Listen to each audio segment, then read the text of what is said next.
여러분 안녕하십니까. 경제 현장 오늘 시작합니다. 유례없는 고금리 시대를 살다 보니 돈을 빌리는 사람도 예금하는 사람도 단 0.1%의 금리에도 예민해질 수밖에 없는데요. 정부가 이자 부담을 덜어주기 위해서 특례 보금자리론을 내놓았죠. 하지만 일각에서는 은행보다 금리가 특별히 낮지 않아서 김이 빠진다는 지적도 나옵니다. 우리 금리에 영향을 미칠 미 연준의 FOMC도 이틀 앞으로 다가왔는데요. 기준금리의 정점은 오는 것인지, 내가 내는 이자는 줄어들 수 있을지 집중진단에서 자세히 짚어보겠습니다. 유튜브 실시간 댓글 의견 주시면 토론에 반영합니다. 경제 현장 오늘입니다.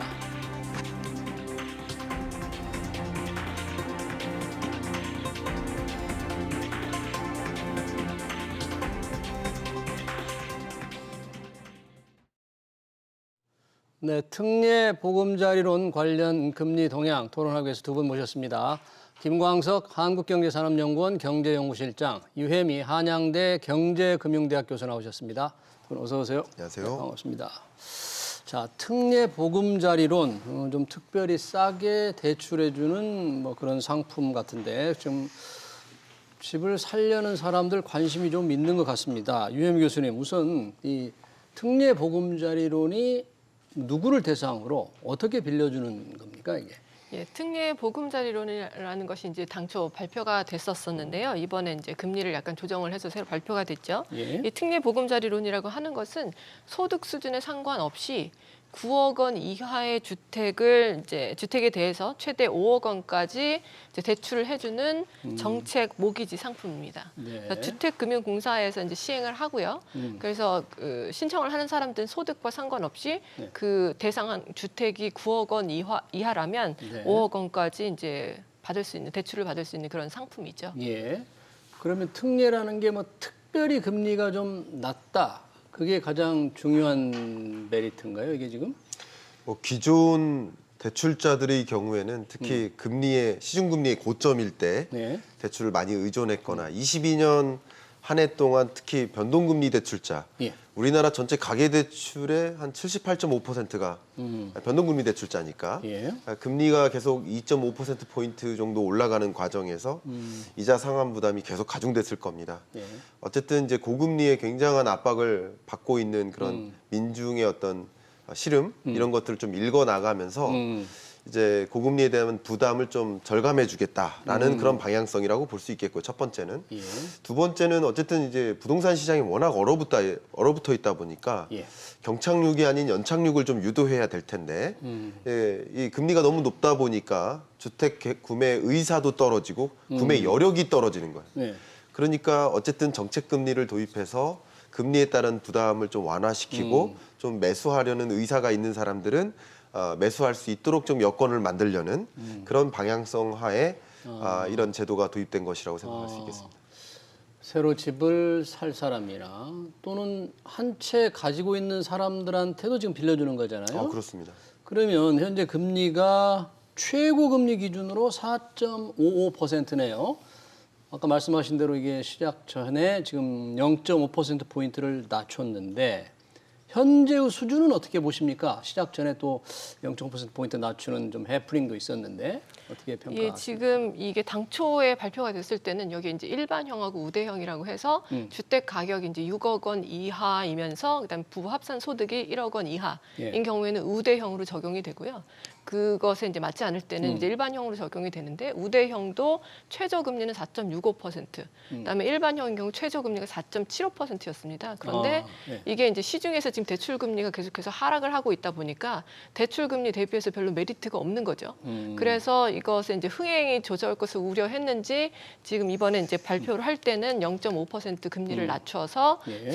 이제 우대형인 경우 4.15%부터 그다음에 일반형인 경우는 4.25%부터 금리가 적용이 되고요. 예. 여기에 이제 여러 가지 조건 이를테면 뭐 사회적 배려 계층인지 아니면은 뭐 이런 여러 가지 다른 조건들이 적용이 될 때는 우대 금리를 추가로 적용을 해서 최저는 3.25%까지는 이제 적용이 될 수 있는데 사실 이 모든 우대 조건을 한꺼번에 충족시키기는 어렵다고 보거든요. 그래서 3.25%까지 금리를 적용받기는 어렵겠지만 아무튼 기존에 발표했던 것보다는 금리가 낮아진 상황이긴 합니다. 예. 그러면 기존의 수준보다는 0.5%포인트 낮춰서 그나마 최고 기준으로 4.55, 또 우대형은 4.45. 네. 4.55 기준 일반형으로 보면 네. 이 정도 수준을 뭐 특별한 어떤 우대를 안 받고 이 정도 적용을 받는다. 네. 그렇게 되면 네. 높습니까, 낮습니까? 뭐 그렇게 매력적이라고 보기는 좀 어렵지 않을까 이런 생각이 들고요. 예. 앞으로도 시중금리의 향방을 뭐 가늠하기는 뭐 쉽지 않겠지만 그래도 기준금리의 고점이 거의 눈앞에 놓여 있다라고 판단될 경우 예. 시중금리가 추가적으로 올라가긴 좀 어렵다고 봅니다. 그러면 어쨌든 기준금리의 고점 이후에는 동결로 간다 하더라도 시중금리는 어차피 22년 말에 정점을 찍었다라고 생각을 해본다면 시중금리 기준으로 그렇죠. 네. 그럼 시중금리는 계속 떨어질 거라고 본다면 오히려 변동금리 대출이 유리한 게 아니냐 하는 그런 생각들을 많이 가지실 거고요.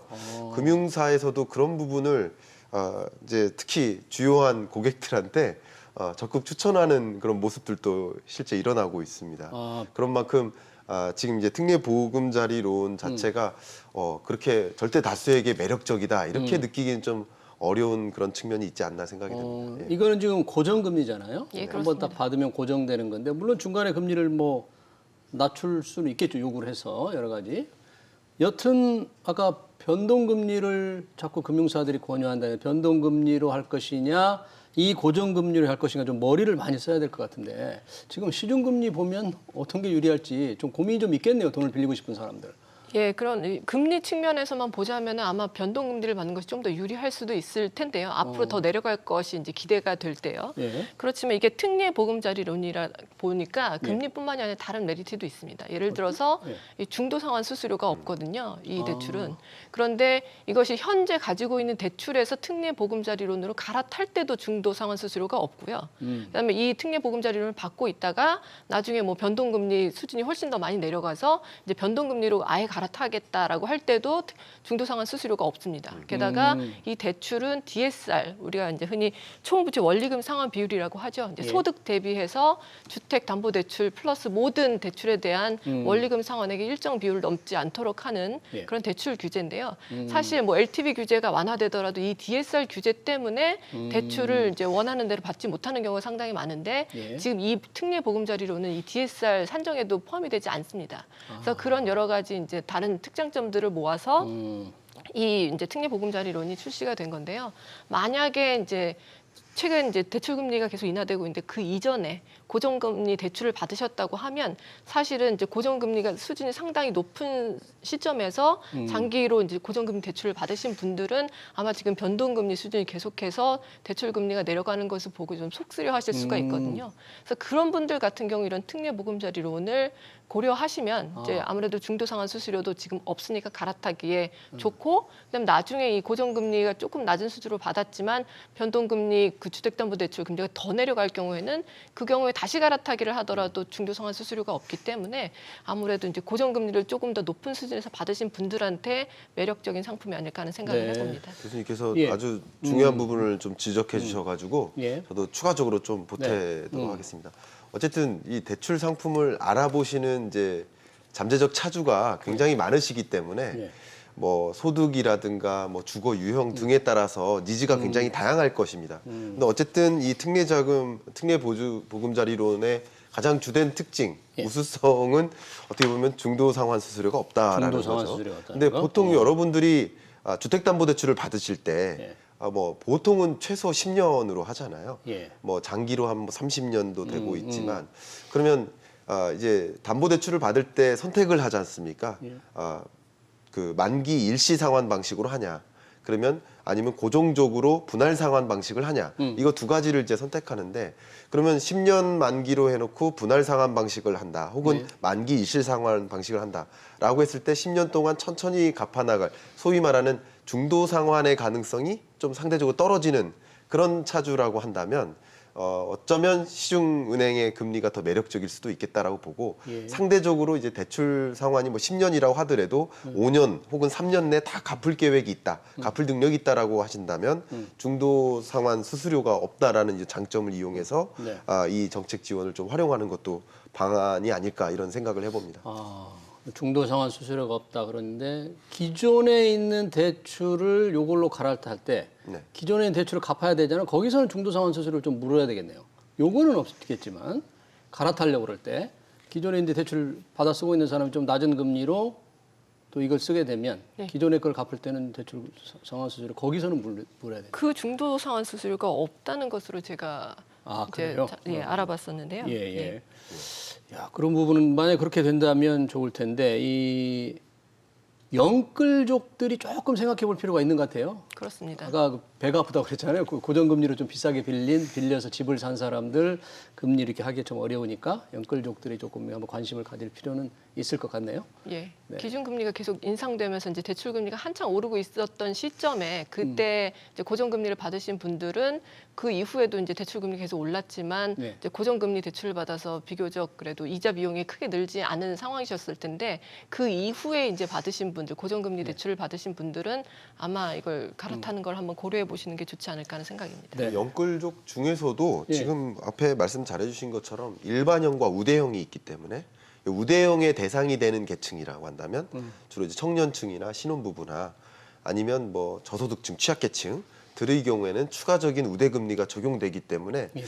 시중은행에서 제공하는 대출 금리보다 더 매력적일 수 있지 않을까. 그래서 저는 이런 생각을 합니다. 네. 여러분들이 대출 상품을 알아보실 때 그냥 한 개 은행만 방문해서 결정하진 않잖아요. 그렇죠. 몇 개 은행들을 네. 비교하시잖아요. 네. 역시 비교 대상 군 안에 특례 보금 자리론도 하나 넣고 같이 비교하시면 어떨까? 그 중에서 가장 혜택이 될 만한 그런 상품이 무엇일까? 이렇게 고르시는 것이 가장 현명하지 않을까 이런 생각을 해봅니다. 네, 이 특례 보금자료에 대한 관심은 역시 뭐 돈이 당장 그렇지만 이제 대출 금리잖아요. 지금 시중 금리가 상당히 빠른 속도로 떨어지고 있습니까? 어느 정도 지금 수준에 있다고 봐야 됩니까? 우리 시중 금리는? 예, 시중금리가 굉장히 빠르게 떨어지고 있는데요. 예. 당초에 이제 특례 보금자리론이 발표됐을 때 그때 당시에 이제 최저 금리가 4.65, 4.75%라고 하지 않았습니까? 그때 당시에만 해도 이제 주택담보대출 이제 금리 하단이 변동금리 하단이 한 4% 후반 중반 이 정도 됐었거든요. 그런데 이제 지금은 4대 은행에 주담대 고정형의 담보대출 금리가 지금 27일 기준으로 해서 4%대 초반까지 내려왔고요. 그다음에 변동금리 수준은 3% 후반까지 하단이 내려왔습니다. 그러니까 상당히 많이 이제 대출 금리가 내려오게 된 거죠. 대출 금리가? 예, 네. 그래서 금리만 봤을 때는 사실 특례 보금자리론 금리가 이번에 0.5% 포인트 낮췄음에도 불구하고 시중 금리 대비 아주 낮은 수준은 아닌데요. 그래서 이제 특례 보금자리론의 다른 조건들을 좀 말씀을 드린 것이고요. 예. 금리만으로 보면 아주 매력적이지 않지만 다른 여러 가지 조건들 아까 DSR도 면제가 되고 그러니까 좀 혜택이 있을 수 있다는 얘기인데 역시 기준금리가 얼마나 떨어질 거냐는 곧 있을 미 연준의 이제 FOMC 회의에서 과연 파월 의장이 현재 4.5%인 기준금리를 어떻게 할 거냐, 얼마나 올릴 거냐. 네. 뭐 지금 베이비 스텝이 뭐 대부분 다 예상 그렇게 하는 거죠. 뭐 현재 99.1%가 네. CME 페드워치 기준으로 말씀드리면 네. 99.1%가 베이비 스텝에 네. 무게를 두고 있고요.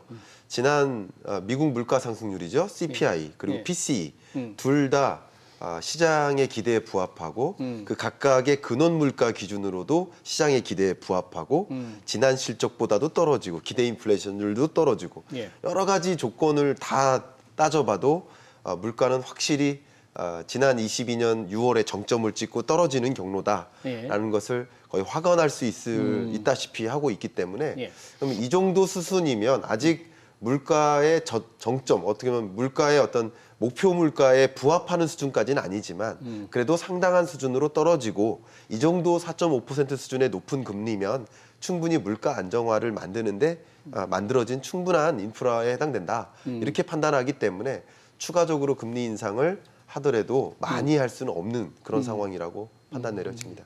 99.1%의 그 베이비 예상으로 스텝. 예. 0.25% 포인트 올린다.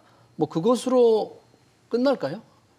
연준의 금리 인상이 베이비 스텝 한 번으로? 저는 그것으로 끝날 것 같지는 않고요. 적어도 한 번 정도는 더 베이비 스텝을 할 것으로 생각을 합니다. 그래서 이번뿐만이 아니라 3월 달에 있을 FOMC에도 한 번 정도는 더 베이비 스텝을 할 수 있을 것으로 생각을 합니다만 예. 지난 12월에 이제 FOMC 이후에 발표된 그 경제 전망에서는 사실 5.25% 정도까지 금리 상당 기준으로 미연준의 이제 기준금리가 올라갈 것으로 예상이 됐었었는데요. 예. 지금은 5.25% 가능성보다는 5.0%의 가능성이 조금 더 커지고 있다라고 보고 있고요. 그 이유는 이제 앞서 김광석 실장님께서도 말씀하셨다시피 여러 가지 이제 물가 지표가 물가가 이제 둔화되는 모습을 좀 확실하게 보여주고 있기도 하고요. 그다음에 다른 한 가지는 이제 제롬 파월 의장이 여러 번 이제 우려하면서 얘기했듯이 지금 현재 물가에서 가장 중요한 그 향후의 키를 쥐고 있는 것은 서비스 물가고 서비스 물가를 사실은 이제 결정짓는 것은 임금 상승률일 텐데 지난 12월에 임금 상승률이 전년 동월 대비로 4.6%가 나오는데 이게 시장의 기대를 크게 하회했었거든요. 예, 왜냐하면 이제 현재 이제 물가 목표치가 2%고요. 그다음에 제롬 파월 내지는 이제 미연준 인사들이 보는 그 노동 생산성 증가율이 연 1.5%입니다. 그러니까 만약에 이제 1.5%에 2%를 한 3.5% 정도로 명목 임금 상승률이 지속이 된다면 크게 이제 물가 상승 압력으로 작용을 하지 않을 텐데 여전히 이거보다는 높은 4.6%이기 때문에 물가 상승 압력으로 작용할 여지는 있긴 하지만 그 전에 5%를 넘나들던 임금 상승률로부터 그래도 큰 폭으로 이제 떨어졌기 때문에 이런 추세가 계속이 된다면 앞으로 이제 물가가 더 확실하게 잡힐 수 있는 여지가 있다라고 볼 수가 있는 거거든요. 근데 아무래도 아직 나온 지표는 한 번에 굉장히 긍정적인 지표이기 때문에 이것이 앞으로도 계속 나올지를 확신할 수는 없는 상황이기 때문에 금리 인상은 당분간은 조금 더 필요하다고 보고요.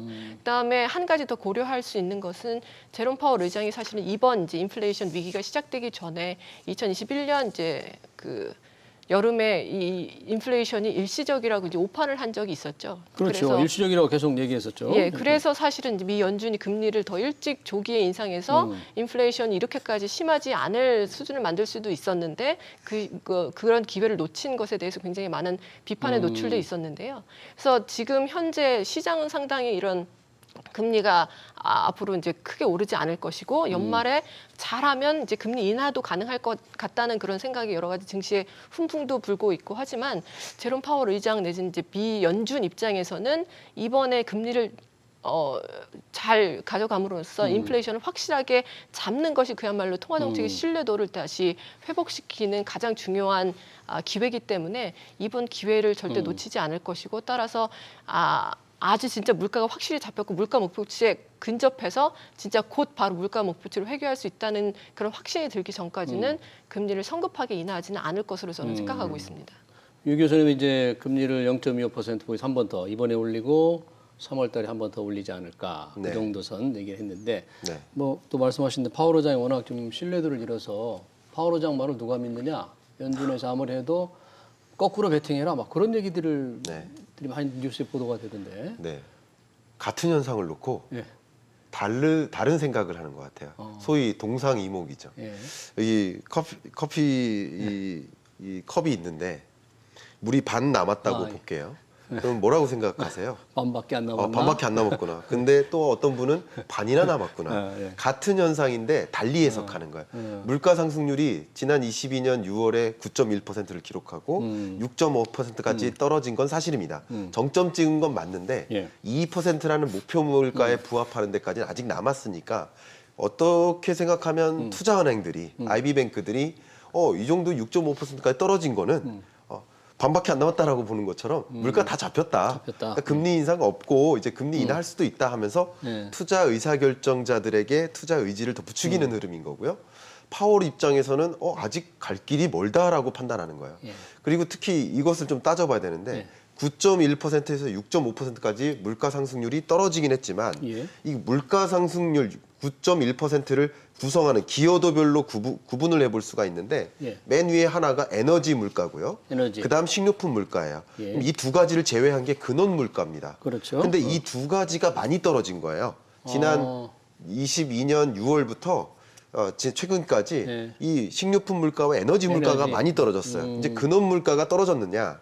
근원 물가에서도 두 가지로 구분할 수 있는데 예. 하나가 근원 제화 물가, 근원 서비스 물가인데 근원 서비스 물가가 계속 오르기만 합니다. 그러니까 다시 말하면 근원 물가 상승률을 보면 물가가 기조적으로 잡혔나? 그러니까 일시적으로는 잡힌 거 맞는데 예. 기조적으로 정말 물가가 안정화되는 흐름에 있는가라는 것을 의문을 갖게 만드는 그런 분석인 거예요. 근원 서비스 물가가 떨어지지 않는다. 그렇죠. 그래서 이걸 가지고 제가 해석을 해본다면 예. 금융사들은 투자기관들은 물가 상승률 실적치가 많이 떨어졌다라는 것에 더 주목을 하고요. 같은 현상을 놓고 파월이나 연준 입장에서는 서비스 물가를 비롯한 기조적으로 물가가 잡힌 건 아니구나라는 것에 더 주목하는 것이 아닌가. 네. 같은 현상을 놓고 다른 생각을 하고 있는 게 아닌가. 저는 이런 생각을 해봅니다.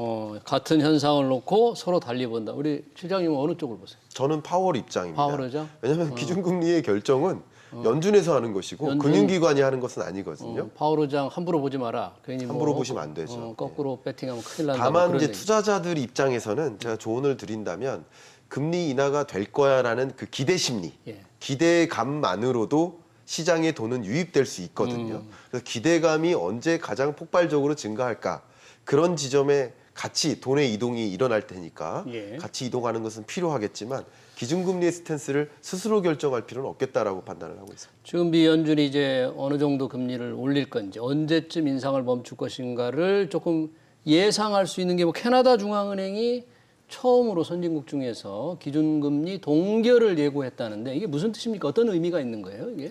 캐나다 이제 중앙은행이 이제 최근에 베이비 스텝으로 금리 인상을 하면서 예. 그 위에 이제 발표한 내용들이 앞으로 이제 더 이상의 금리 인상은 없다는 것을 시사를 했거든요. 예. 그러니까 이게 바로 이제 최종 금리 수준에 우리는 이르렀다라는 얘기죠.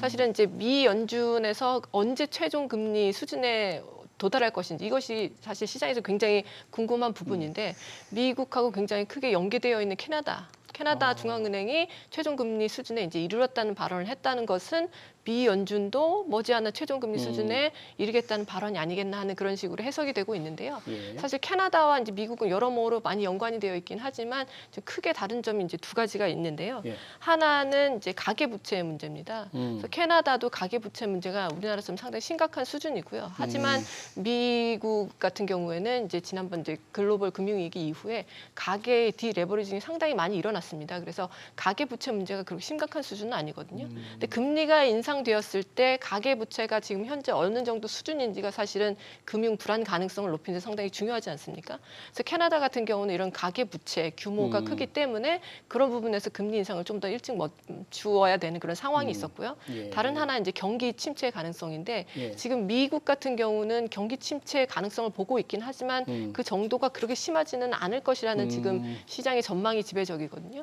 그걸 보여주는 대표적인 지표가 이제 얼마 전에 발표된 미국의 이제 지난해 경제 성장률이 예상보다 더 좋게 나오지 않았습니까? 거기에 덧붙여서 아직 노동시장도 굉장히 강력하고요. 실업률도 완전 고용 수준이고 그래서 여러모로 봤을 때 미국의 경제 체력은 상당히 튼튼하고 예. 금리를 계속해서 인상했음에도 불구하고 경기가 침체는 되겠지만 그렇게 심하게 침체될 가능성은 그렇게 크지 않은 것으로 그래서 연착륙 가능성을 상당히 높게 보고 있는데 캐나다는 이거보다는 더 경기 침체 가능성이 더 심하기 때문에 이런 두 가지를 고려해서 캐나다는 더 먼저 최종 금리 수준을 발표하고 여기서 멈추겠다는 발언을 했지만 미 연준 같은 경우는 이걸 따라서 바로 최종 금리 수준에 이르기에는 아직 다른 부분에서 더 고려할 점이 많다고 보고 있습니다. 네, 그러니까 캐나다가 뭐 선진국에서 처음으로는 이게 이제 긴축 페달에서 발을 뗀 셈인데 미국과는 경제 상황이 좀 다르다 그런 얘기네요. 예, 그렇습니다. 예.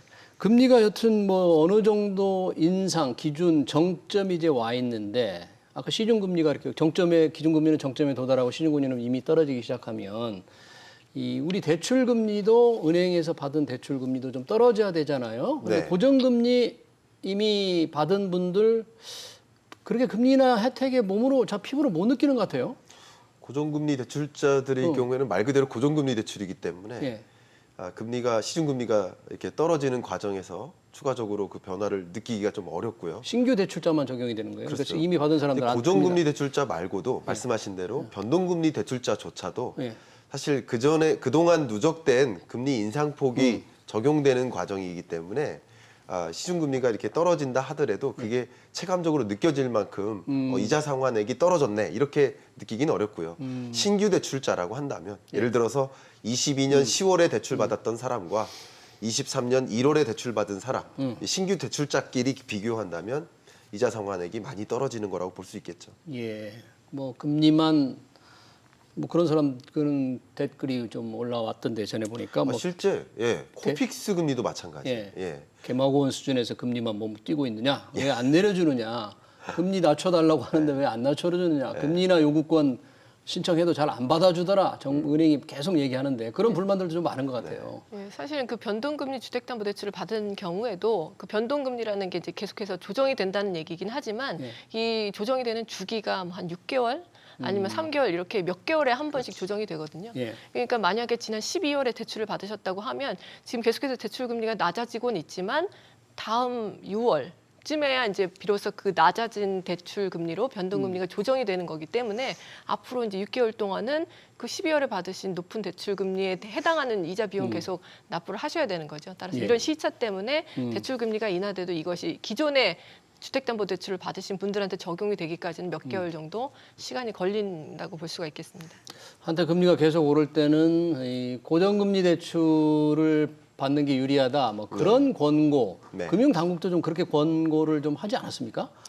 일단 금리가 앞으로 올라갈 것이다. 예, 금리의 향방을 생각하지 않은 채 예, 정부 입장에서 대출 상품에 대한 가이드라인을 줄 때는 당연히 고정금리 대출과 분할 상환, 예, 이거를 추천합니다. 그 이유는 앞으로 금리가 어떻게 될지 모르는 그 불확실성을 가계가 떠안기보다는 그 어느 정도 그 상황을 알고 대응하라라는 관점에서 기본적으로는 고정금리 그리고 분할 상환 방식을 추천을 합니다. 예. 이게 가이드라인이고요. 예. 이 가이드라인은 금융위에서 마련하고 이게 일반 시중은행들에게 그런 식으로 적용할 수 있도록 좀 원칙을 세우고 있는 방향이에요. 예. 그런데 상대적으로 금리가 낮은 상황 그리고 앞으로 금리가 소위 올라갈 일만 남았다 하는 그런 지점에는 당연히 고정금리를 더 적극적으로 추천하는 것이 맞고요. 네. 이제 앞으로 금리가 떨어질 일만 남았다. 지금의 시점처럼 이런 시점에는 당연히 변동금리가 더 추천될 만한 그런 상품이지 않나 생각이 되고요. 네. 앞에 그 코픽스 추이가 이렇게 그래프가 제시됐었는데 코픽스. 예, 이걸 가지고도 우리가 확인할 수 있는 것이 나오네요. 코픽스 추이가 지금 12월에 떨어졌습니다. 계속 오르기만 하다가 떨어졌는데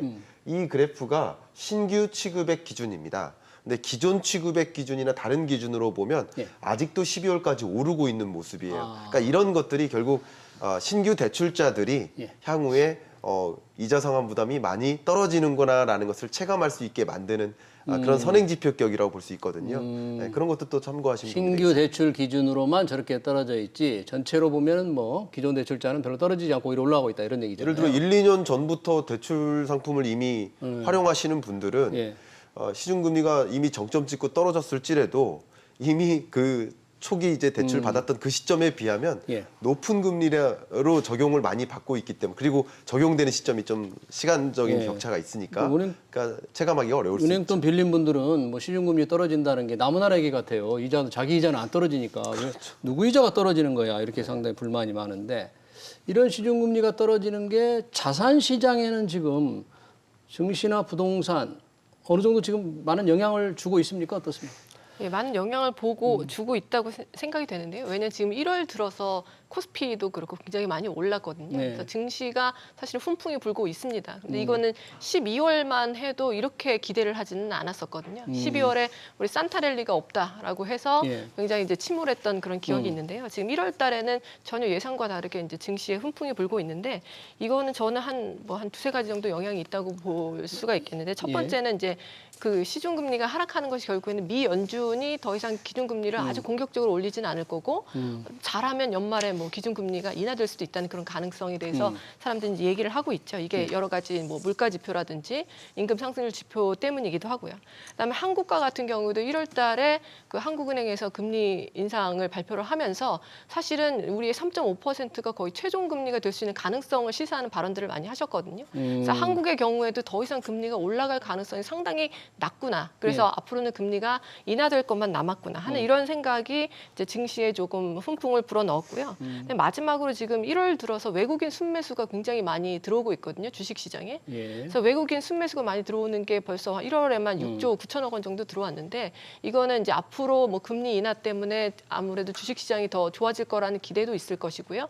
여기에 덧붙여서 이제 환율이 추가적으로 하락하면서 뭔가 환차익을 또 볼 수 있는 여지도 있지 않을까. 그래서 이런 여러 가지로 이제 지금 주식시장에는 조금 더 화랑이 일찍 찾아오고 있습니다. 네. 금리 시중금리 하락에 따른 자산시장 영향은 저희가 좀 더 집중적으로 얘기할 시간이 있기 때문에 오늘 토론을 여기서 마쳐야 될 것 같습니다.